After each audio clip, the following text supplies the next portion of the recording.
Been a few hours, but it felt like days. Only been days, but it felt like months. Been gone for a year, only know like once. Life moves fast when you do what you want. Hey guys, welcome back to my channel. Today we're going to be doing a story time on me giving birth at 17.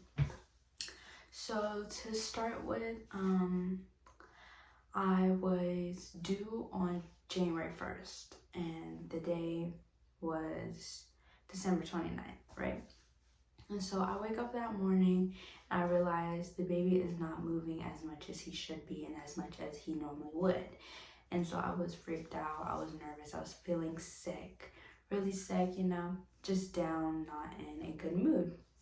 So I come downstairs, I'm talking to my mom, and mom's like, yeah, what's wrong? Like, you don't seem like you're okay. And so I'm telling her like he's not really moving as he's supposed to be, like, I don't know. And she's like, okay, so let's like go to the hospital. I'm like, I don't want to go to the hospital because, like, what if they, like, just send me home and say, like, I'm fine and it's nothing? And because I hate to be the type where I'm like, hey, there's something wrong, and then they tell me, like, girl, you're fine. So I'm like, what if? Like, I don't want to be sent home. I don't want to go to the hospital. She's like, all right, bet. Let's just call your doctor and see what to do. So then we call her, and she's like, yo, so there's actually no doctors available right now to see you, and you should go to the hospital, basically. And so my mom's like, all right, bet, let's go. So we get up, we pack our bags, and we're headed to the hospital. We get to the hospital, I'm telling the lady, like, yo, this baby's not moving. He's not moving, like, I'm scared, like, yo. She's like, all right, get him dressed, put a gown on. She put these little straps over my stomach to listen to his heart rate and his movement. As soon as she did that, he started moving. I was like, bro, you're trying to make me look stupid. You're trying to make me look stupid. And I'm not. And she's like, just asked me a whole bunch of questions, like, oh, baby looks like he's moving a lot. And I'm like, yeah, So they listened to that for about an hour. And then she's like, everything looks fine, but we're going to send you to the ultrasound lady just to make sure. And I'm like, all right, bet. We're thinking we're gonna get sent home, So we go down to the ultrasound lady. She's like moving the thing around and she's just quiet, like not really saying anything. She's trying to make jokes here and there, but it's like you can tell there's something wrong. Baby's not moving for her, nothing. There's supposed to be these certain amount of these certain amount of tests that they passed, and he was not passing any of them. There's supposed to be these practice breaths that they're supposed to be doing in the womb, and he was not doing that. And he wasn't moving, and there was something else. And she didn't tell us that while we were down there in the room when she was doing the ultrasound. She was just looking, she kept moving me, trying to hear stuff and see stuff, make him move. We were down there for another maybe hour and a half. It took forever. And I kind of knew something was up because, like, why is it taking that long, So then we go upstairs and I'm like, Mom, like, I think on the bottom of the screen it said no movement. Like, the baby isn't moving or no breathing, something, one of those. And my mom's like, no, that's not what it said. Like, you're fine. And I'm like, I bet we're trying to get sent home. Like, this is why I didn't want to come to the hospital because they're gonna say I'm fine, And so then the lady comes in and she's like, actually, he didn't pass all his tests and we're kind of worried, so we're gonna induce you. And I'm like, I'm nervous. When I say I'm nervous, I'm nervous. And so I'm calling all of my family on like group FaceTime, and I'm telling them like, yo, I'm gonna get induced, blah, blah. And they're like, why? Because normally when you get induced, it's at the 40-week mark, and I was only, I think, 39 in a couple days, I mean. So I'm telling them why and all that type of stuff. My sister's on the phone, all of them, So then we get to the next room that they put us in, which is the delivery room that I was going to deliver my baby in. So we finally get there. My sister's like, hey, I'm on the way. What do y'all want to eat? Because after they gave me this little thing, I was not allowed to eat like regular food. So she got us McDonald's. I got like a Big Mac or something. I don't know. She gets there with her boyfriend. We're eating, you know.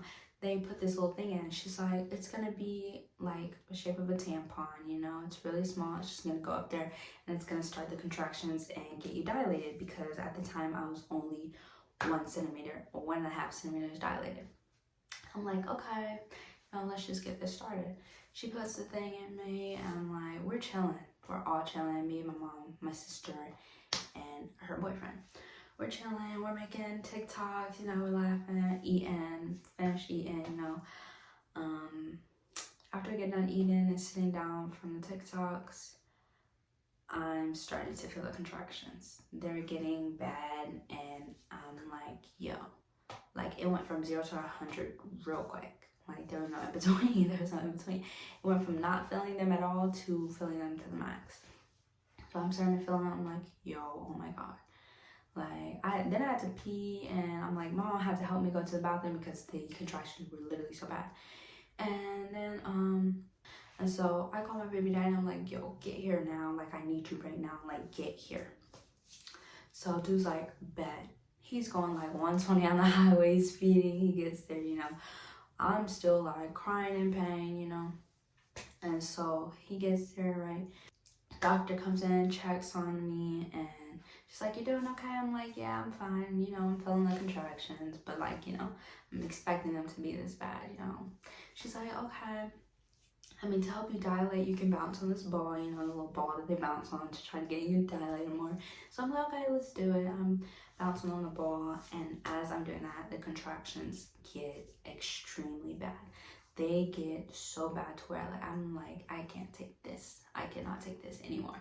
The doctor comes back in and she's like, yeah, you're contracting like the max amount you're supposed to be contracting in a certain amount of time. We might have to take that out. I'm like, Lord, please do, because girl, I'm in so much pain. And she's like, oh, do you want to get the epidural? I'm like, the epidural now? I'm only 1.5 centimeters dilated. And she's like, let's check you. I'm 2 centimeters dilated then, and I'm like, girl, I've heard so many stories like, don't get it too early because then it will wear off. I'm like, girl, isn't it too early? Like, what are you talking about? She's like, no, it doesn't wear off. Like, you can get it now. And I'm like, bet. Bet, because I'm in so much pain, right? And so they tell my sister and her boyfriend to get out because too many people can't be in the room when you're doing the epidural for some reason. I don't know, maybe to not distract or something. And so I'm hunched over like this, and in front of me is my baby daddy and the doctor. They're both holding me, making sure I'm staying still, because if you move, that epidural will paralyze you, which puts more pressure on you. But while you're contracting, trying to get that epidural, but girl, you gotta breathe. You gotta breathe and get through it. So I'm breathing, yo, that epidural, it hurt so bad. Everybody's like, it's like a bee sting. No, no, it's not. It's worse. It's way worse. But yeah, we get done. My sister and boyfriend come back in, you know, we're all just chilling. After they put the epidural, they put this catheter in me because I'm numb, so I can't control if I pee. So they put the catheter in me, and you know, so then I try to go to bed. I try to lay down and all that type of stuff, but I am feeling so much pressure still. I'm feeling so much pressure. I'm like just so upset. And then they're like, hey, if you need like some more of the epidural, you can press this button, right? So every 15 minutes, we're pressing the button, trying to get more, because I'm not feeling anything. Nothing, absolutely nothing. And so the doctor finally comes in and she's like, no, never mind. I'm not feeling nothing, but oh well, you know. I go to sleep and they put this peanut ball in between my legs so it can help me dilate more, and you know. So then my water breaks in the middle of the night. I think it's like 12 o'clock in the morning. My water breaks and I'm like, yo, like what the heck. And so my water breaks and we call the doctor and she's like, yeah, it broke, but like it didn't like psh, and it go everywhere. It's like, and it's like leaking, constantly leaking every like 5 minutes, and I'm like, what is happening? Like it literally feels like you're peeing yourself, but you're not. So she's like, yeah. And at that point, I think she said I was 8 centimeters dilated and I was still in so much pain. It's finally like bright in the morning. I have no clue what time it is. And the doctor comes in and she's like, yo, like that button that y'all are pressing trying to get the epidural, like more of it in, it's not working. It was never working. And so I'm sitting here in so much pain, not knowing, like, you know. And so she gets this guy to come in. I think it's just like an extra big dose of the epidural, and he puts it in my back. And after that, I cannot feel anything. Nothing at all. I'm numb from the waist down. My stomach's kind of numb. You know, I cannot feel anything. So then I go to sleep because I'm so tired. So tired just from tossing and turning, from the contractions being so bad, and all of that.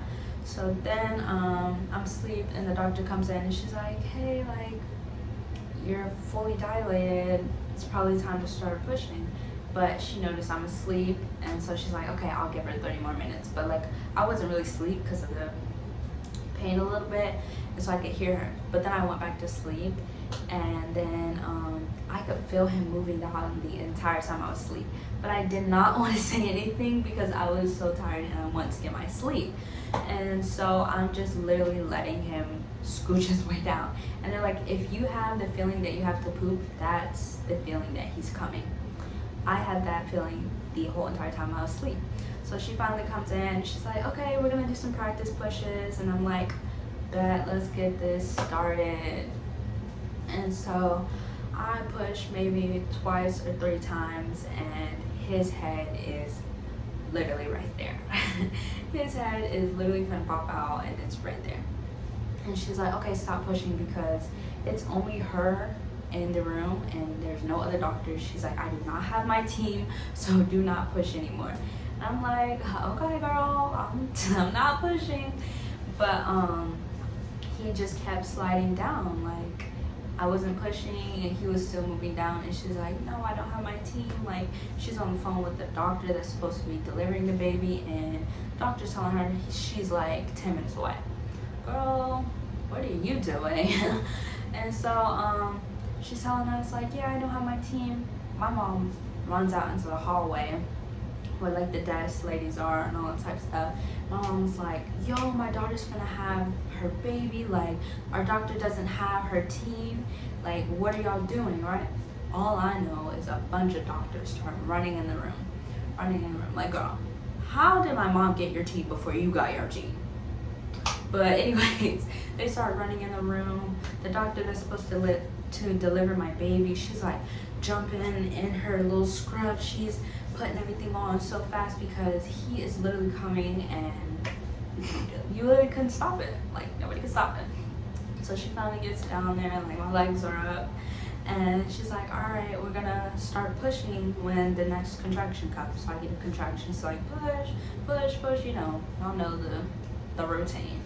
And so I push maybe a good 10 times, I'll say, and his head pops out. Me not knowing though, because I'm over here like squeezing my eyes to push, and the doctor's like, open your eyes, he's here. Oh no, I open my eyes and he just slides right out, and they put him on top of me, and I'm like so in shock, like that it literally just happened. He's like crying on my chest, and I'm like, stop crying.